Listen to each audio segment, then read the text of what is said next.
Hello there, wherever you are in the world, and so much love to each and every one of you. How are you doing? I do hope you're doing remarkably well. I'm doing great, thank you very much. And I'm so delighted you've joined me for the final part of our story. It is so exciting because we have discovered that Iris has arrived at the house that had belonged to her great aunt Hilda, which she didn't even know was actually in her name. It belonged to her. And she arrives at the house expecting it to be in a bad state of repair, only to discover that her father all this time, over the last 15 years, has been paying for the maintenance of this house. Well, she has a very unusual experience. She goes down onto the beach overlooking the lake and begins to throw stones out into the water, and has an extraordinary encounter with a juvenile Bigfoot who shows her how it's meant to be done, because she's so clumsy with the way she throws the stones into the water. And what happens is she sees the Bigfoot mother, and the Bigfoot mother is so intimidating because this creature is hugely large, and she's a bit afraid because she feels, what's a mother going to be like that I'm actually interacting with her child? She's worried about how this creature is going to react to her. And she discovers, to her absolute amazement, that the creature recognizes her. And the creature feeds into her memory an experience that she had as a little girl when she was about 8 years old. So she remembers something that she had completely forgotten, because as we all know, when you're 8 years old, many things have been forgotten. When you get, going back to your childhood, how much stuff do you actually remember? And this Bigfoot is telling her, feeding back a memory that she had lost about a time when something quite traumatic had happened to her. So we're about to learn about that now. And let's continue with the final part of our story, which you're absolutely going to love. I was 8 years old at the time, staying an entire blissful week with my great-aunt Paula at Purple Rain. My parents were going to Bangladesh and India for a week's holiday. My mother fancied an exotic location where she could enjoy the benefits of eating spicy food. They were, of course, incredibly grateful that my great-aunt Paula would take charge over me while they were away. "It's no problem at all," she told my parents. "Iris here is like a daughter to me. I love the bones of her. It's going to be absolutely wonderful having her staying here with me for an entire week. The two of us are going to have so much fun together, aren't we, Iris?" I had nodded. "It's going to be the best because I'm staying here at Purple Rain with Great-Aunt Paula." I knew life with Great-Aunt Paula would be so much nicer than being with my parents. Even at 8 years old, my mother would put the pressure on me to perform at school, so it was like a stranglehold in my life. I knew staying at Great-Aunt Paula's would be a welcome break from her. The week had gone by far too fast. There was only a couple of days left before my parents returned from Bangladesh to pick me up. How I wished I could stretch out time like an elastic band and stay with Great-Aunt Paula for ever and ever here in Nova Scotia. "I don't want to go home," I told Great-Aunt Paula. "I want to live with you forever and ever, Aunt Paula, because you're so nice and we have so much fun together." "But you know you can't do that, Iris, love. Your place is with your parents. But you're welcome to stay here at Purple Rain whenever you like." "But I don't want to go home. I hate my mummy," I protested. "You hate your mum?" asked Great-Aunt Paula, looking bewildered. "But why do you hate her, Iris dear? She doesn't hurt you, does she, physically, I mean?" "No, but she's very, very bossy. She always tells me what to do, and she makes me work so hard at school." Great-Aunt Paula sighed with relief when she realized I was obviously not being physically abused by my mother, but simply resented all the homework that she made me do. She reached out to squeeze my hand encouragingly. "I know, Iris dear, that your mother is a very difficult woman. She's rather headstrong, isn't she? Not always easy to understand. But I believe, despite everything, she wants the best for you, just like any other parent does, which might not be easy for you to understand at your age. I don't like her. She's bossy, and she's always telling me what to do. I know, sweetheart, I know it's difficult, but she does love you. I was sitting on the wraparound porch with my great-aunt Paula, and we talked about my mother for a while, and then she began to read me Alice in Wonderland, and I wondered what it would be like to own a pair of red sparkly shoes. The day was slowly collapsing in on itself like a folding camping chair, as the sun began to cast its golden glaze over the sky, in a collection of golds, tangerines, and pinks. It was so prepossessingly beautiful that even at 8 years old, I appreciated the exquisite colours that trespassed across the fading blue sky. "Doesn't the sunset look beautiful this evening?" said my aunt. "We get some of the best sunsets out here in Nova Scotia, you know. Maybe I can buy some acrylic paints in town tomorrow for the both of us. We can sit here on the wraparound porch and paint the sunset. I can put your picture on the fridge with a magnet if you like, and I'll be able to look at it when you're not here. Maybe you can also paint a picture of Alderella," who was Great-Aunt Paula's big black devoted cat, who was always bringing in mice into the house. "Cool! I'd like to do that. It would be so nice to paint the sunset," I said enthusiastically. "I love painting. I'll also paint you, Great-Aunt Paula, and I'll paint Dorella as well. Then I'll paint the sunset 'cause it's always pretty. And you can keep all my pictures on your fridge." "That's settled then, my dear. We'll go to town tomorrow and get those paints," said Great-Aunt Paula, who continued to read to me from Alice in Wonderland. And then the book just dropped out of her hand, and she suddenly fell into a deep sleep. I suspect she was absolutely exhausted looking after a rather demanding 8-year-old child. And furthermore, Great-Aunt Paula had no children of her own, so she didn't have the buoyant resilience that other parents would likely have, who develop a fitness for dealing with their taxing children, as you do in life with anything that you spend long enough doing. I began to chuckle as my Great-Aunt Paula snored, her head flopping over to one side at an odd angle, and the loose book in her hands looked like it might drop to the floor with a mighty crash. So I removed it from her hand and replaced it on the Adirondack coffee table. It would be nice if she would finish the story, but my aunt was tired, and it would be rude to wake her up. My mother had always taught me that when people were napping, you left them to it. I remember glancing out towards the silvery lake, and something got my immediate attention. A little boy of round about my age was standing at the edge of the water on the sandy beach, under the setting sun, waving at me excitedly. I remember wondering who on earth he was, and where he'd come from, but those details did not matter. They eluded me. I could see that the little boy was eager to play with me. He was waving his hands as if to encourage me to join him on the beach. My Aunt Hilda had always told me to never go near the lake unsupervised. "There are things in the lake, my dear," she explained. "Things that are not very good. You mustn't play without me watching over you. The water can be very dangerous. You could drown. Do you know what drowning is, Iris?" she asked me.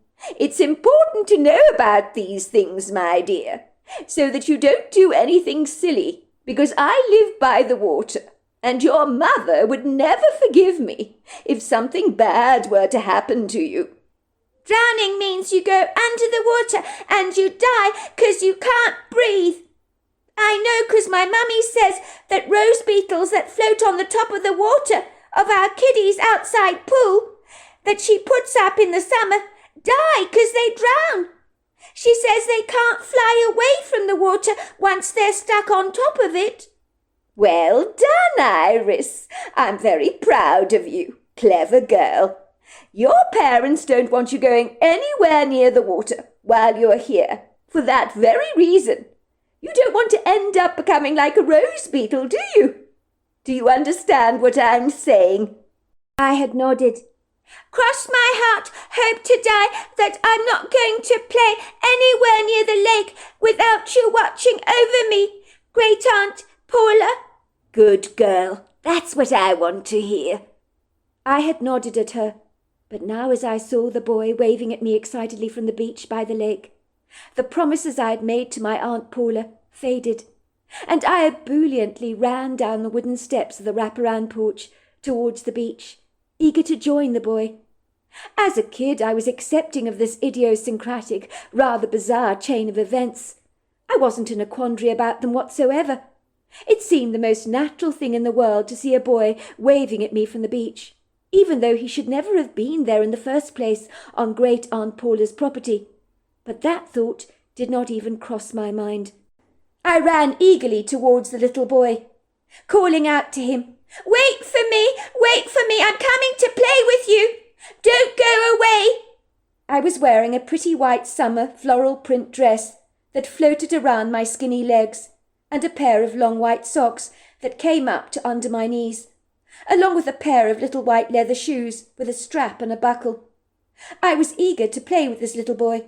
I was growing restlessly bored now that Aunt Paula had fallen fast asleep. When I reached the handsome, blonde-haired, blue-eyed boy, I zealously threw off my socks and shoes, throwing them rather haphazardly across the beachy sand. I was a little out of breath by this time.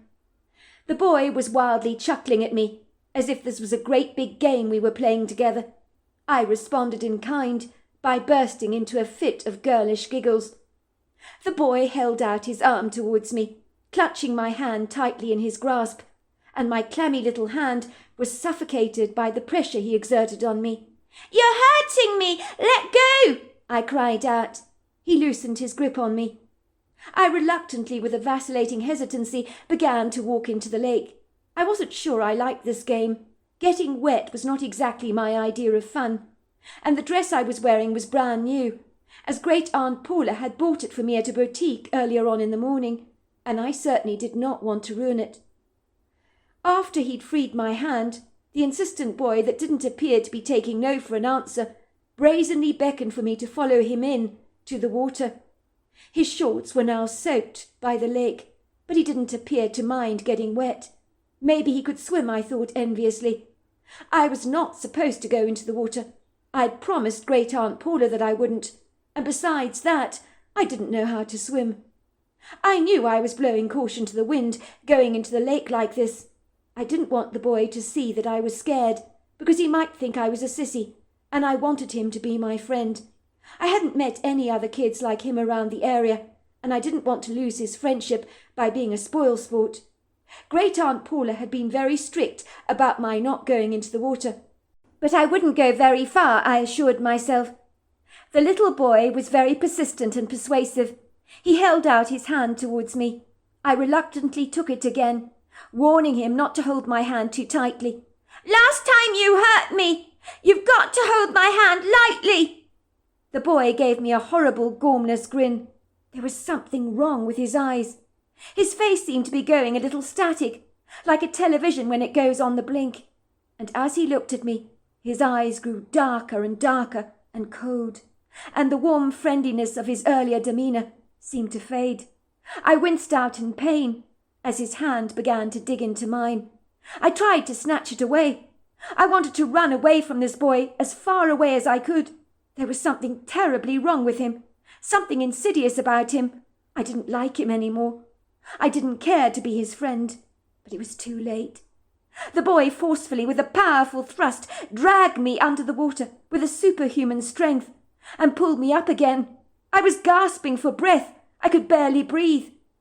When I resurfaced from the water in the lake, I was spluttering and coughing, my body bursting for oxygen that was denied to me. There was no little boy holding me now, but this ugly, grotesque-looking creature that looked like an otter and stood up on two legs like a man.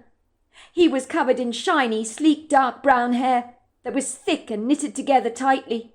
His dark brown eyes were cunningly malicious, and I was certain he was going to eat me.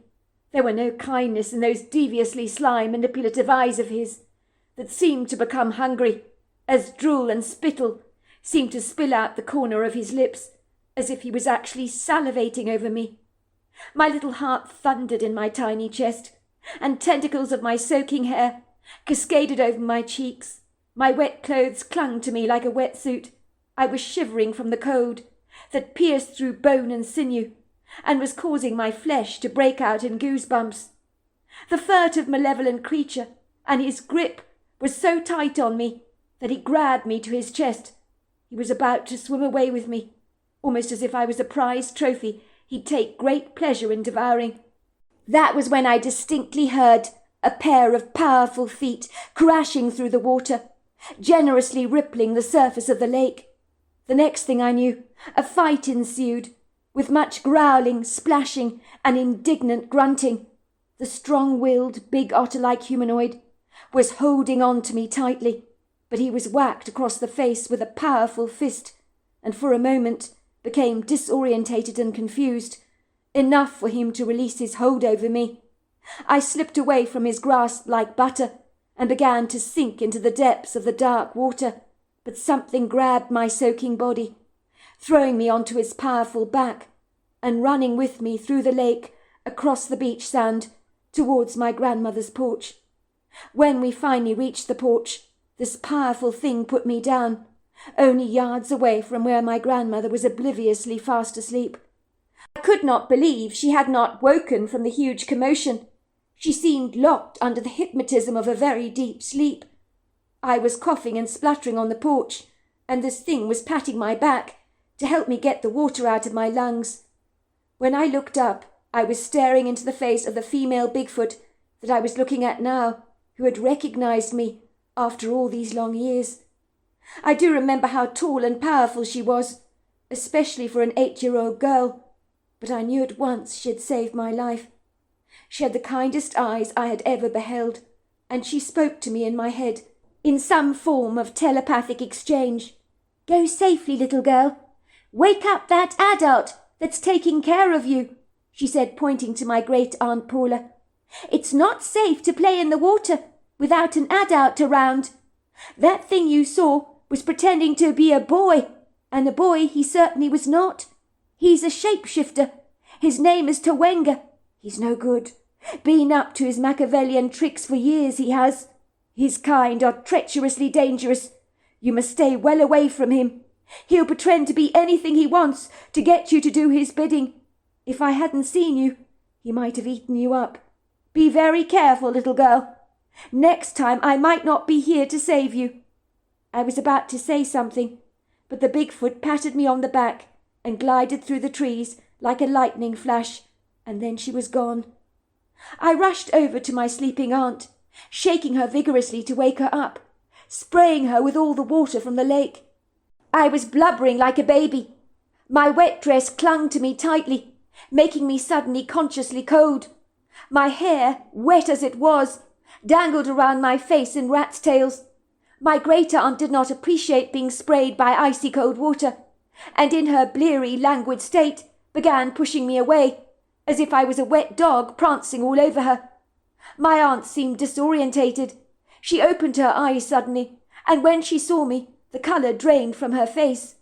"Oh, my goodness gracious," she said, throwing her hand over her mouth. "You're soaking wet, my girl. Don't tell me you've been at the lake.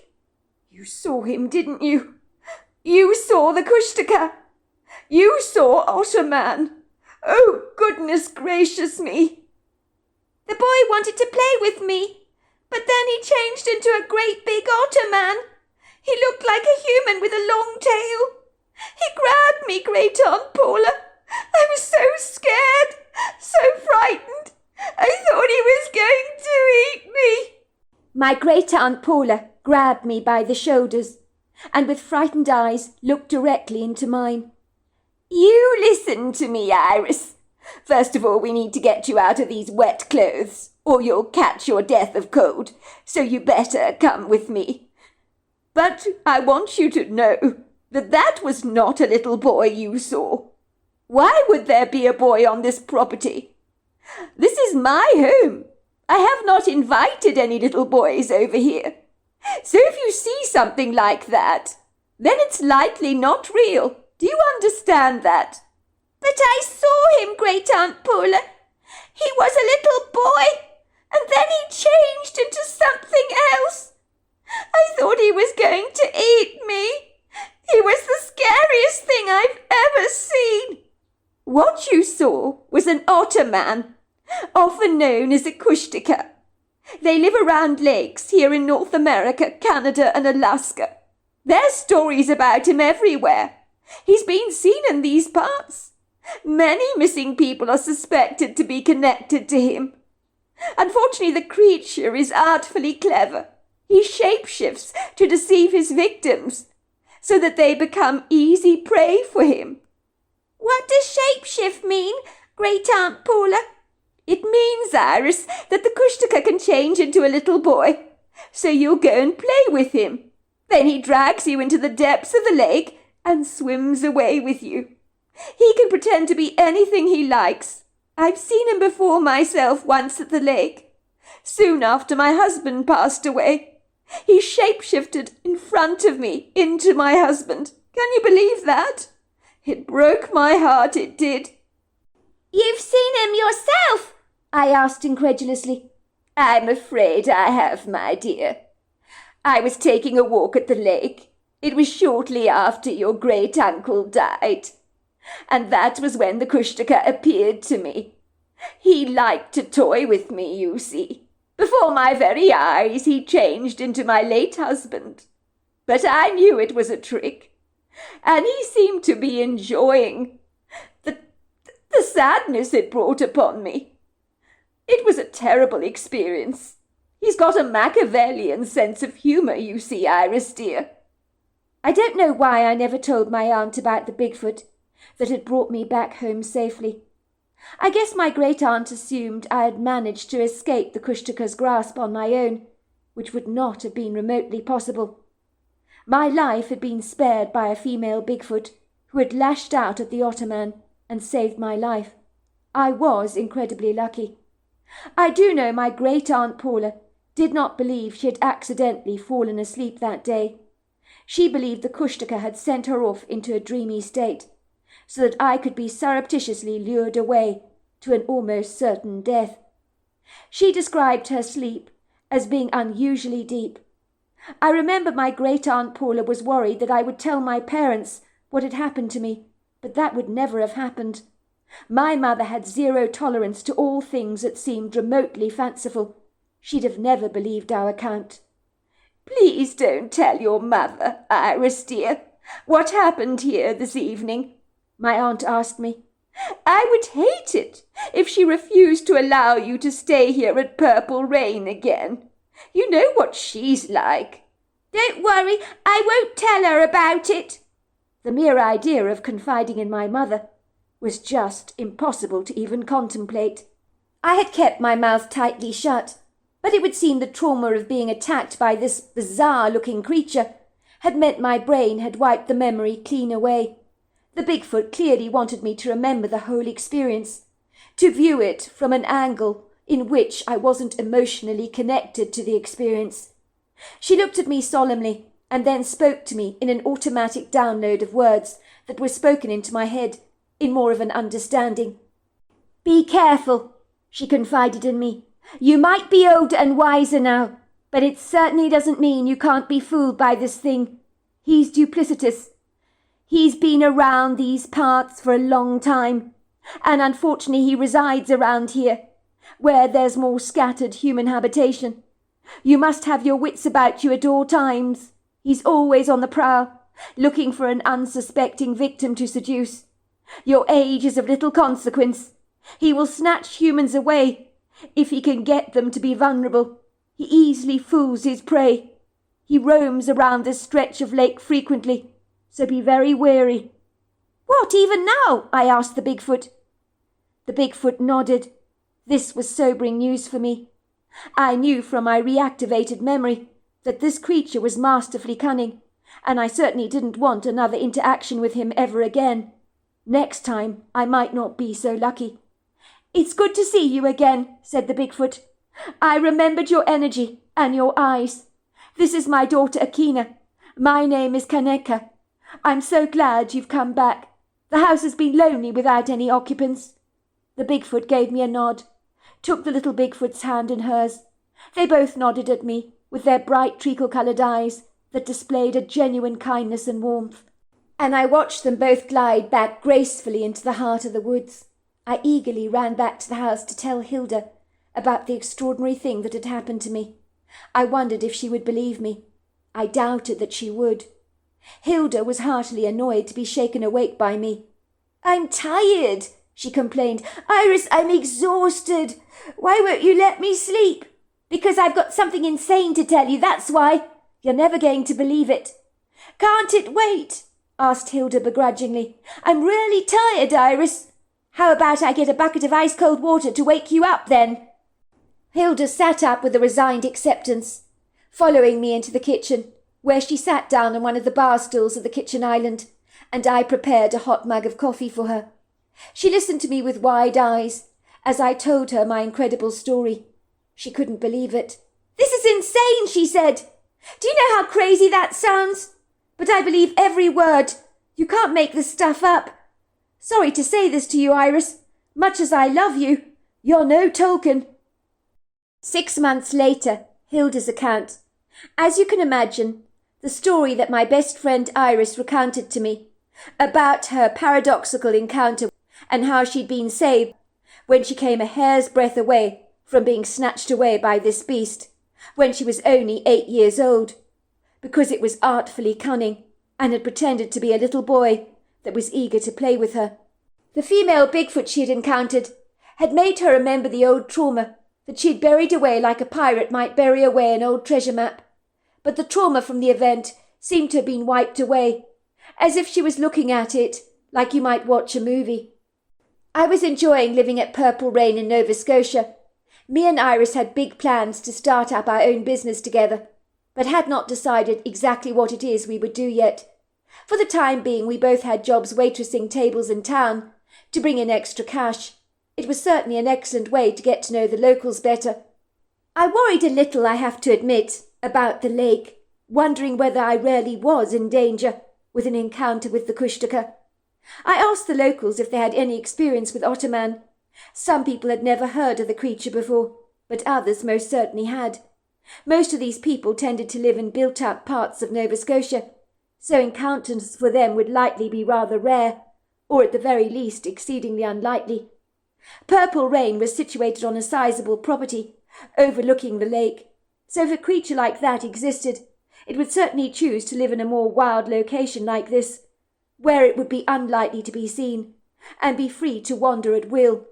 Of course, people had stories about Ottoman and Bigfoots, but it was someone else they knew in passing that had had a strange experience, and that was too remote for me to be a reliable source of witness. "No, I haven't seen the Ottoman myself," I was frequently told, "but yes, I've heard stories about him. They say he's connected to missing people, and that he can shapeshift." My bizarre, outlandish account occurred on a Saturday morning. Meg was still cleaning for us at Purple Rain, on the insistence of Iris's father, who wanted to continue giving the woman an income. Iris had been so grateful that her father had been responsible for the upkeep of Purple Rain, and didn't want his daughter's inheritance from her aunt to go into a pile of smoke.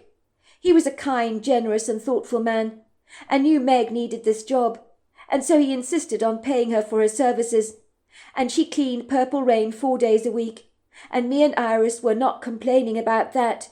Who doesn't appreciate having the cleaning done for you? I remember it was a Friday morning, and Meg arrived with her grandson. "I hope you don't mind me bringing him here with me. My daughter-in-law's father has been taken into hospital with gallstones, would you believe? He was in agonizing pain last night. Thought he was dying. He was rushed to hospital. He's doing fine now, I'm glad to say. But my daughter-in-law needs to be at his side to comfort him. So she's asked me to look after this little thing. I promise you he won't be a problem. I'll keep a firm eye on him. I brought some Lego blocks for him to play with, to keep him very busy." "He's welcome here," said Iris, bending down to ruffle the cute little boy's hair that lazily frolicked around his round face in a sea of billowing curls. "What's your name, kiddo?" she asked the boy. "Angus," said the boy proudly, "I'm 5 years old. Mummy says I'm getting big because next year I'll be 6. "Yes, you're a big boy," said Iris. "I'm sure you're clever as well. Clever boys don't go near the lake, do they?" "No, they don't," agreed Angus. It was a rather overcast day, looking potentially as if the promise of rain might be very much on the cards. It was not the kind of weather that would tempt me to go wandering around the lake or the woods for that matter. I would reserve those outside expeditions for more congenial weather. I had decided I would stay indoors today. It was a wise thing for me to do. I could smell the petrichor in the air. I'd been in my bedroom looking at YouTube videos until my phone went completely blank while listening to a very interesting program about the functioning of the brain, which I found enormously informing. I realized the energy had expired on my cell phone and needed charging, which was rather annoying, but what could I do? I slipped my phone into the charger on my bedside table and waited for the green light to come, informing me my phone was now being charged. Never mind, I'd do the next best thing, and that was to read my book. I had found that Iris's great-aunt Paula demolished books like some people devour candy. She had obviously been an avid reader during the course of her life, looking to books for her source of entertainment. I did wonder how people back in the day, without the influences of Google, Facebook and YouTube, kept themselves busy. I decided they must have read a lot. Iris's aunt had an entire library of books that filled the floor-to-ceiling bookshelves with all kinds of books from the encyclopedia to some leather-bound books that looked rather ancient. There were all kinds of thrillers from more recent years, a vast selection of cooking books going back to old Mrs. Beeton. There were even piles of Enid Blyton's and Nancy Drew books that were in that library. I had not read anything for years, but I had selected a promising thriller that I was beginning to thoroughly enjoy. I remembered I'd left the book lying open on the Adirondack coffee table on the wraparound porch, so I decided I would go out and get it. I fancied reading until lunch, after which I would be going into town to pick up some groceries with Iris. We would be spending the afternoon cooking, as we had invited a couple of locals for dinner. I skirted past Meg, who was in the living room, where the sliding doors of the open-plan living space opened out onto the wraparound porch. I could see Meg with a hoover, using the end of the nozzle to remove the dust from the rather sumptuous-looking sofa. She was punching the cushions vigorously when I entered the living room. I nodded at her, gesturing I was going out onto the porch for a second. I think she misunderstood me because she promptly switched off the hoover. I knew Meg liked to talk the hooves off a donkey, if given half a chance. While I liked the jolly woman very much, I didn't fancy a long chat. "You're not going out there, are you?" she asked me, looking appalled. "Look at the weather. It's so overcast. It's going to bucket down with rain shortly. You don't want to be caught up in that. There's quite a wind current, you know. You can actually hear the wind howling." "Well, you needn't worry, Meg. I'm not going for a walk. I left my book out there on the wraparound porch. I'm just going to get it." "Well, that's a relief," said Meg. "I was thinking these city folk from New York don't know how to pay attention to the signs. The grey sky tells me all I need to know, and that a storm is brewing. Let me tell you that." "Wow, you're a reader, are you?" she asked me, looking rather approvingly. "That's so lovely to hear. I was beginning to think that your generation are a little backward in that regard when it comes to the English language, but I'm glad I'm wrong. Obviously, young people still read." "Of course we do," I said defensively. "Oh, I'm sorry, dear. I really did put my foot in it. I didn't mean to cause you offence," said Meg, flushing bright pink. "It's just I worry about my grandson, you know. I don't want him to be obsessed with computer games. And I would like him to learn to read. I read to him all the time, you know, and he absolutely loves the books I read him." "Oh, I'm sorry, Meg. Let you get on with your job. I don't want to hold you up. I now need to go and get that book," I said, nodding at her, while I pulled back the sliding doors and hurriedly slipped onto the porch. I could hear the whirling sound of the hoover as Meg resumed her impassioned cleaning. I have to give it to her. She really did make the house look like a new pin, and seemed to get something positive out of cleaning. Now where on earth was that book? I ventured out onto the porch. A wind whipped against my face, rusting the fabric of the cotton dress I was wearing. I was suddenly aware of how nippy it was. I could feel the goose flesh developing on my bare arms. I'd need to put on a sweater when I got back to the house. My cold feet were not thanking me for being naked, and were silently begging me to put on a pair of woolly socks. Now where was that book, I thought? I was sure I'd left it page side down on the Adirondack coffee table, but it was no longer there.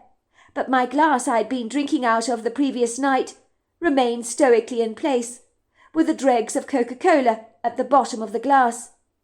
But I knew I'd left my book here. I began to feel annoyingly frustrated, that exasperating feeling you tend to get when you cannot find something you're looking for. Indeed, I knew I had left that book on this table. That was odd, I wondered. Where could it have got to? Books didn't just have legs and run away. I definitely did not bring it back into the house, or did I? I began to second-guess myself. I glanced over the lake, inspecting the brooding sky. It really did look ominous out there. It was almost as if someone had turned down the light very low on a dimmer switch. It looked more like early evening, when it slipped into night, but it was not even 10 o'clock in the morning yet. Meg was right. The clouds were choking with moisture, and it certainly wouldn't be long before they relinquished their heavy load onto the earth. I noticed that the wind was whipping up the water so that it rippled wildly, with the frenzied waves lapping against the beach. It really was quite dramatic. That was when my attention was drawn to a torn page of my book, caught up in some rambling foliage from an overhanging piece of shrubbery that unabashedly tumbled over the wooden balustrades of the porch. Confounded, I walked over to the bushy shrub, releasing the page from its leafy entanglement. How had a page of my book come undone, and where was the rest of the book? It then occurred to me that a blast of wind may have blown my book off the porch onto the beach, and if it blew any further, it might end up drowned in the water. I hurriedly darted down the steps of the wraparound porch, horrified to see that torn-out pages of my book were being rolled across the beachy sand. Someone had torn up my book. I hurriedly dashed towards the pages of the book to retrieve them. They were being swept away by the wind. That was when I saw Meg's grandson Angus standing in the water of the lake, with it up to his ankles. He was grinning at me wildly and holding up the rest of my broken book that I was reading in his hands. He was tearing up the pages and tossing them at me with great acclaim.